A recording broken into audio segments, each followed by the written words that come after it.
Hello everybody. Welcome to my channel. Yay! I'm so excited to be starting on this journey. I wanted to do YouTube for such a long time now. I'm really excited to bring great content to you guys and follow me along this journey. So let's jump into the content you guys came here to see. So today I'm going to be giving you guys my predictions for the Western Conference standings for this upcoming NBA season. This offseason was crazy. There was a stat that like 40% of the league were free agents. That's an insane amount of players.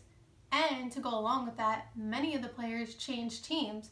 So it'll be interesting to see how each team's season plays out, how they work in the new players, how they build their chemistry, coaching. So we'll have to wait and see. Starting from the bottom up, number 8, the Spurs. You can never count out Greg Popovich. The Spurs have made the playoffs for 22 consecutive seasons. 22. If they go this year, they'll be at the longest active streak in the NBA ever. Right now they're tied, but if they go this year, think about that. That's crazy. Another reason I think that they will make the playoffs is that DeJounte Murray will be back from his ACL tear. It was so sad to see him go down last year.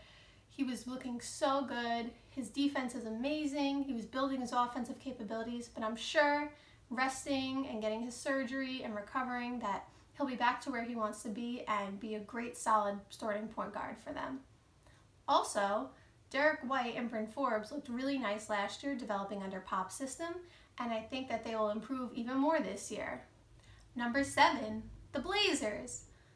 Now the Blazers took a really big hit with their bench this offseason. A lot of their players moved to different teams, and it kind of is difficult for them because they took pride in having their bench being really deep last year.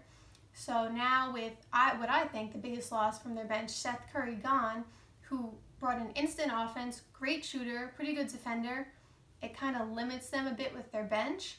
And they also lost some starters, Aminu, Harkless, 2 really good defenders, and helped hold down the fort for the defensive and starting unit.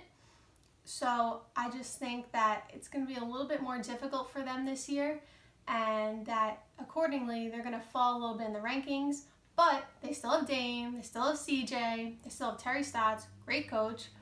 I think they'll find a way to make the playoffs. Plus, I also forgot to mention Nurkic being out with the broken leg. He will come back during the season, which I think will also help them. But for now, they have Hassan Whiteside filling in, who's a serviceable center, but you know, Nurkic fits their system better, and I just think that because of all these reasons that they're going to end up as the 7th seed. Number 6, the Nuggets. Now, I'm sure a lot of you are watching this and are very surprised to hear the Nuggets at 6. I know a lot of people have the Nuggets being number 1 seed or a top 3 seed. I view it differently. Here's why. I think that the Nuggets didn't get better, but they didn't get worse. Yes, they got better in terms of their young talent is developing, it has another year of experience, but they didn't really add any pieces this offseason. They added Jeremy Grant, and Michael Porter Jr. should be back healthy, which is very nice to see. But besides that, the rest of the West ended up adding a lot of new players, and I just think that because of that, they're going to have a hard time dealing with a lot of the Western Conference teams, and I just think that they're going to have a solid year, but that they're going to end up as 6, you know, nothing wrong with that, but they're going to fall down a bit in the rankings. Number 5, the Lakers. Now, the Lakers are already one of the most talked about teams in the NBA, but now with the addition of Anthony Davis, basically a brand new roster, LeBron's back healthy, there's so much buzz around the team.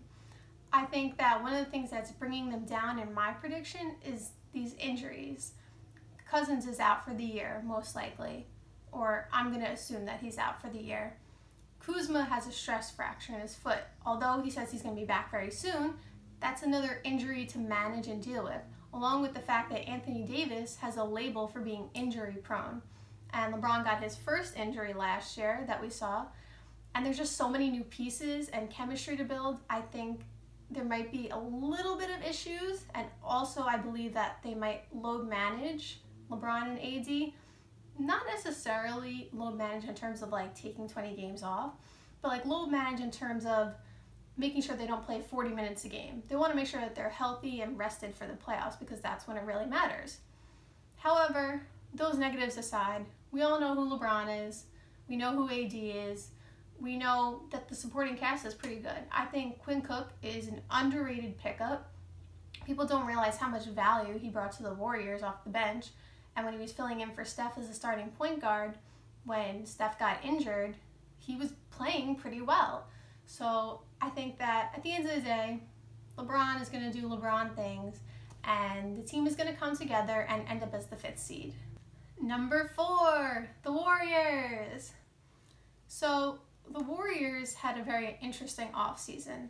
A lot of people are down on them because they lost Kevin Durant, they lost Iguodala, one of their core pieces and one of their key defenders, as well as Sean Livingston and Quinn Cook, and just a lot of pieces. So it's understandable why people may think down on them, but we have to remember, also forgot to mention, Klay going down with this ACL tear is huge for them, but still, they have Steph, MVP level Steph.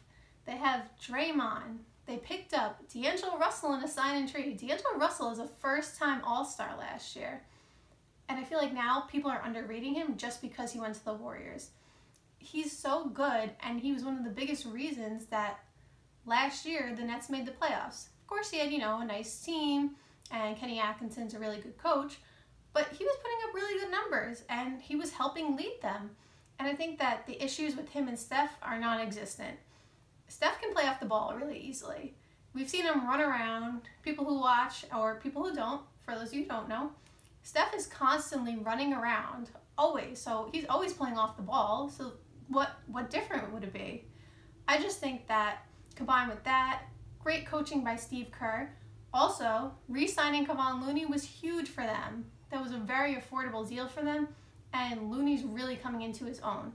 So all that combined with Klay coming back probably mid-February, mid-March, depending on, how fast the recovery and all that, I think that they'll be fine. They'll end up as the 4th seed. They'll figure it out. They always figure it out.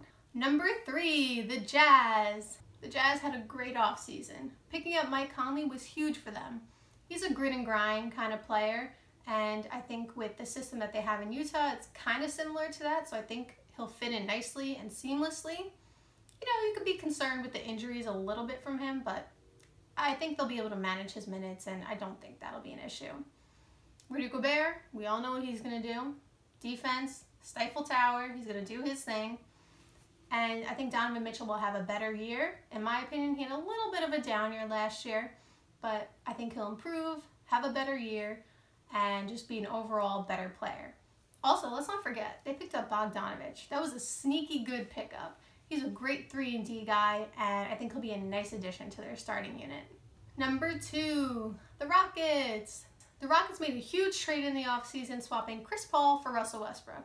Now, they did play together back when they were in OKC, but that doesn't necessarily mean that they're going to work out playing together now.